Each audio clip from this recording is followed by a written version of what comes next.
কি আমাদেরকে অসুখী বা দুঃখী করে? মানুষের মন একটি জটিল জগৎ, কিন্তু এই অসুখ ও দুঃখের পিছনে কিছু সাধারণ কারণ থাকে যেগুলো আমরা একটু মনোযোগ দিলে ধরতে পারি। আসুন কিছু মূল কারণ দেখি। প্রত্যাশা ও বাস্তবতার সংঘর্ষ।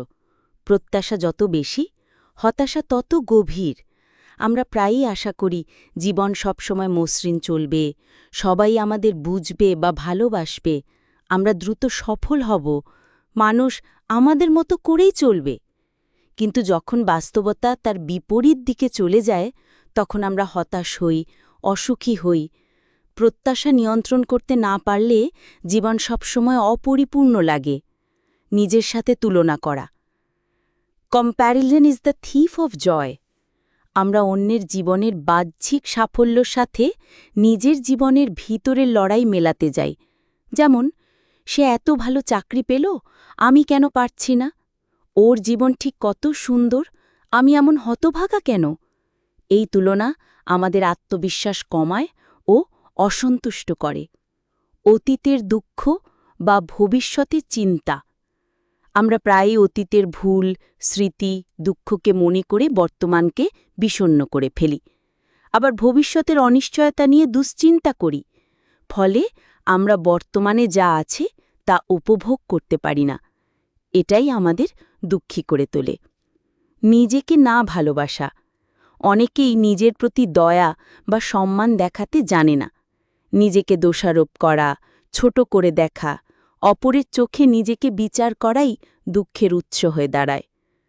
অর্থহীনতা ও জীবনের উদ্দেশ্য না থাকা। যারা মনে করে তাদের জীবন কোনো মানে রাখে না, তারা ভেতরে ভেতরে একাকী ও দিশেহারা অনুভব করে।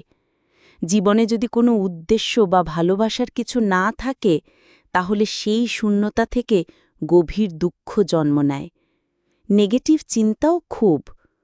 আবার অনেক সময় আমরা অতীতের কারো প্রতি বিদ্বেষ পুষে রাখি, ছোট ছোট বিষয় নিয়ে রাগ করি, সব কিছুর পেছনে খারাপ দৃষ্টিভঙ্গি খুঁজি। এই সবই মনের শান্তি নষ্ট করে। গ্রহণ করার অভাব বা ল্যাক অব অ্যাকসেপ্টেন্স। জীবনের পরিবর্তন, মৃত্যু, সম্পর্কের ছেদ, ব্যর্থতা, এ সব কিছুই জীবনের অংশ। কিন্তু আমরা বাস্তবতা মেনে নিতে পারি না, প্রতিরোধ করি, আর এটাই কষ্ট বাড়ায়।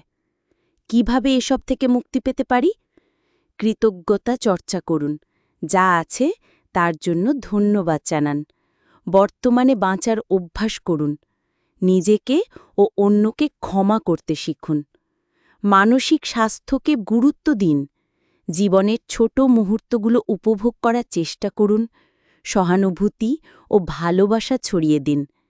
একেবারে শেষে একটা কথা, জীবন যখন আমাদের কষ্ট দেয়, তখন সেগুলোই আমাদের ভেতরে এমন আলো জ্বালায় যা দুঃখের অন্ধকার দূর করে।